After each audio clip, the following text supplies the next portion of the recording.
Hey everyone, welcome to a different mini pass, the Memoirs edition. And hopefully this helps you guys in your day-to-day life. I hope this helps make things better. I hope what we take from our stories is inspirations, realism, and as well as just factual stuff of understanding that not everyone's path is perfect and not everyone's path is the same.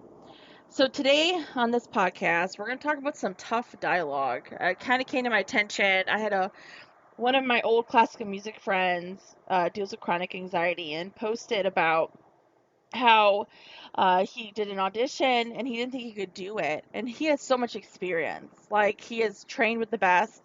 He has an amazing tone when he plays. He has a heart of gold. And I realized that we're not talking about what stops us mentally.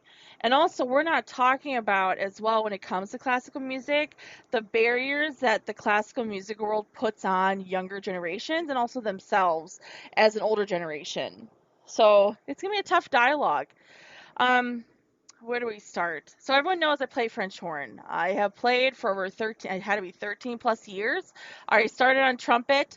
My band director in like seventh grade, we were in music camp and for the summer, and he was like, "You have the embouchure, which is your lips, for French horn." And I was like, "It's a girl instrument. I'm not playing it."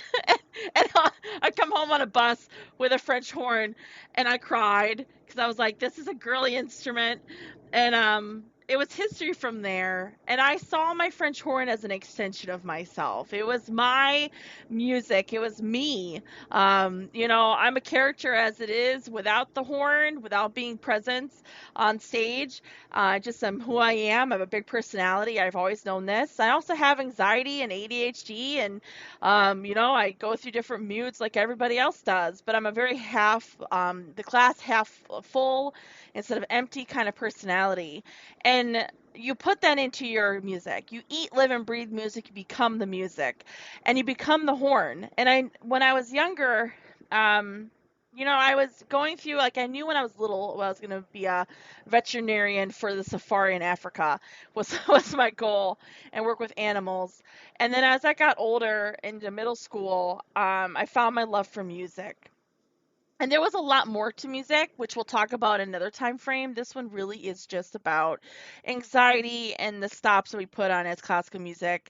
And we'll talk more because it's layered. We have to inch our way into this dialogue because music was not only a beautiful part of my life, but it was a very toxic part of my life where I had to sit there and look in the mirror and say, okay, how do I stop this toxic wheel within myself? And it came down to how many years of being classically trained. There's many different, I guess you can say, genres in the music world. You have the marching band community, which is a wonderful community. I love the marching band community.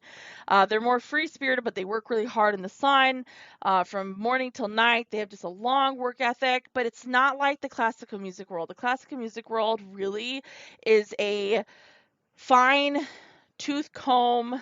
You can say it's judgmental. There's a lot of beautiful things with it, but there's a lot of really toxic emotional traits that come with the classical music world. And we're going to talk about them throughout these podcasts when we talk about classical music and how damaging it can be, but also how beautiful it can be. There's a tight knit community. I talked to a well known musician, and I'm never going to say names. I'm never going to say anywhere, probably say the states, but just understand that privacy is very important. And if you guys want to know the names, you can always come to me, talk to me privately. When it comes to how to explain it, just how the toxic aspect of the classical music world is. Um, it's not for the lack of support. Like I said, I was talking to this older musician who's been around the world, like literally been around the world in classical music, played in Japan, played overseas, played in the United States. And he was like, the music world is so small. I know you sit and you're like, oh, well, 500 people play French horn. Or, you go to the International Horn Society, which brings all the horn players together. And there's like 5,000, 6,000 horn players. But really, it is quite small because everyone knows everybody. And as you're getting well known, you're getting more up there, people know who you are. Now, mind you, it's kind of like dealing with the rap world or like even the bikers, East Coast, West Coast. You have different bikers and in different areas, and they all connect in different ways. It's like a typical community, but it is a community, and it can be a good thing or a bad thing. You can get blacklisted pretty quickly if you are in the wrong, wrong emotional branding, I guess you can say, or if you're just not liked. You're gonna have to learn and work with your own aspects when it comes to the music world. So keep in mind when it comes to like being blacklisted and stuff, I personally have like seen where somebody was blacklisted within like a college horn community, and she ended up going to South America to have to revent herself. And it wasn't even her fault at all. Like she just had a bad teacher.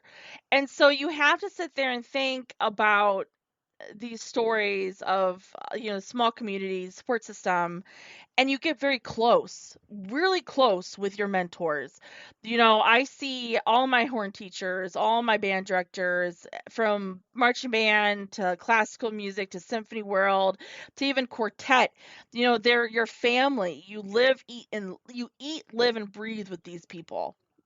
But they can also put their own insecurities on top of you. And that's where the toxic boundaries are having issues. Now, mind you, when I was younger, I didn't understand how to stop those boundaries. I didn't know, like, look at yourself. I didn't understand how to maneuver those boundaries in a safe way for all parties. And I was a young adult, even young, teenager, which some of it wasn't my responsibility. It was my band director's responsibility to know those boundaries, and they didn't.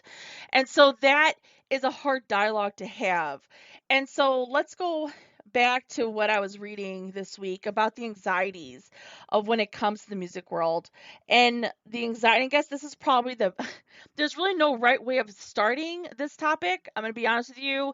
We're just going to have to like kind of full blown into it. And since this happened this week, I thought this would be a good kind of segue, I say things wrong, segue into the classical music world. And hopefully this inspires you guys to walk on your own beat and just do it. We as humans put restrictions on ourselves all the time. And then if we don't do it, society does. But who is society to you? Really nobody. This earth is huge. It's a big, huge ball of planet, of rock, sediment, it's the same thing. Heat, lava, like it's a whole bunch of air, oxygen, carbon dioxide, you have trees. So who is putting you in a box, imaginary box? And I've always seen it as, okay, if I have this box and I build this imaginary box around me, is it going to make me fail? Yes, it's going to, because you put yourself in a box. If you don't put yourself in a box, you have more leeway to fail, but you dust yourself off and build another stairwell or make a door or be able to walk through it. So these analogies that I'm talking about is really mentality. Us in there saying, oh, well, I don't feel good enough for doing this audition. Well, you are good enough. Even if you fail or you don't do well in that audition, it's an experience, a learning experience to do what to do and what not to do, to learn who your judges are, to learn what that area is and that environment. Don't let it stop you. And it's harder said than done. Somebody that has anxiety, chronic anxiety for a majority of my life, who my mentality let me stop me from being who I am. And I look back of my 35 years of life and I'm like, boy, what a waste of time that I stopped myself from doing what I know I'm capable of doing, which is great things.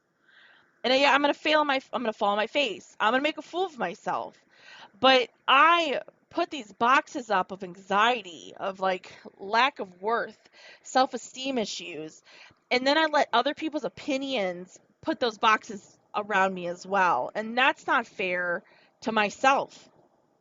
It's not fair to me. It's not fair to my future. It's not fair to my past, because I know that we're all capable of doing great things. And people are like, well, you can't just pick up a horn and go audition. Well, no, you need to train for it, but you're in control of your healthy community. But the question is the healthy community good for you? Is it supporting you in this vision? Or are they just putting more boxes around you to suffocate you? And to be honest with you, the classical music world does that. By the time my divorce happened, by the time I was done with everything, I had a really bad experience where I had to take my son to the hospital in November of like 20, I think it was 2013. And my band director was so mad that I missed a rehearsal. He was like, "Well, I expected this from you. I knew you were going to do this, and I couldn't rely on you. I should have got somebody else and another horn player." And I looked at I was failing life. Like I was just crashing. I'll explain. I was like my heart was on the ground. I was just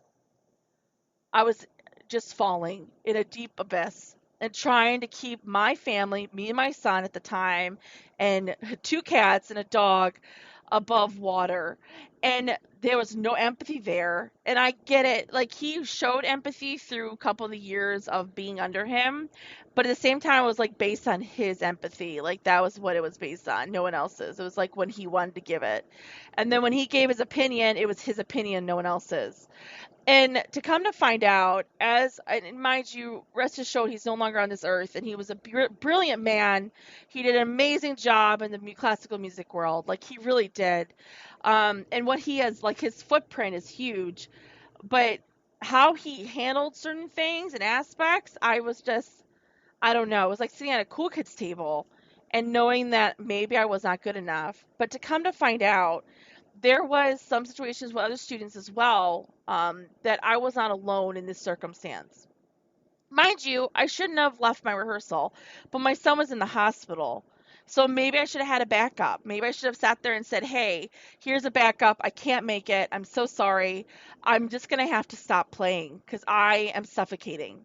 I'm trying to do the best I can. I don't, it was at a time where I wasn't me now, you can say. I just didn't have the resources and the tools and the mental set and the strength that I have now. It took me 7 years to build this strength. It took me 7 years to tackle my anxiety and my people pleasing attributes and also my failure to feel good enough, you can say, low self esteem. And you sit there and you're like, well, it was me that had that, but it was also the environment I put myself in, which was majority of the classical music world. And I see these beautiful players that come up that have beautiful sound, that are unique, that deserve to be on stage, that deserve to make it, and they just fail because of the lack of emotional support. And it's like dog eat world. And to be honest, it's the classical music world should be ashamed of themselves. Like there's a good amount on the East Coast that should be ashamed of themselves for how they act, for how they do things, for how they handle stuff. And if I could get on a platform, and this is my platform right now, I would hopefully they revamp themselves. I hope they listen and don't think of it as a critique or a problem, but they listen to it and understand that you're losing good players because of who you're letting into the classical music world and their egos. And maybe those egos will never set like squish, but it's up to us to call them out. It's up to us to not be afraid to call them out. So all I'm saying through this whole podcast, if you are a classical musician dealing with chronic anxiety, people pleasing issues, low self-esteem, look at your environment. Do not blame you. Look at your environment. Also look at yourself to a point saying, okay, how can I control this? How can I do better? It is your point of view. Maybe you need to change your schools. Maybe you need to audition to a different school. I know it may be costly, it may be a lot to move, but that step when you leave, you may have a better support system. Not saying that my support system through music school, through the classical music world was bad. But I didn't have the support that I truly needed. And to be honest with you, I didn't have the support at home either. And it's not their responsibility to give me that support. But when you're paying money to be there, then they should be giving you that support. Especially when it comes to school, especially when it comes to education. Like, there's no reasons of why it's a dog eat dog world when you're paying money to learn. That's just my 2 cents. But when it comes to also, and mind you, you can't be getting awards for everything. Like you got to work hard for it. You got to be honest truth. But it shouldn't stop you from doing what you need to do in the long run. Go audition for the Chicago Symphony. Go audition for the Richmond Symphony. Go do it. I'll be your biggest cheerleader. I'll stand with you. I don't care if you're going to mess up. We're human. And if it messes up your journey, then it messes up. You can audition again when it comes back. Or on top of that, you can audition later on. Who knows when your name's going to get called? And the cool thing is his name was called back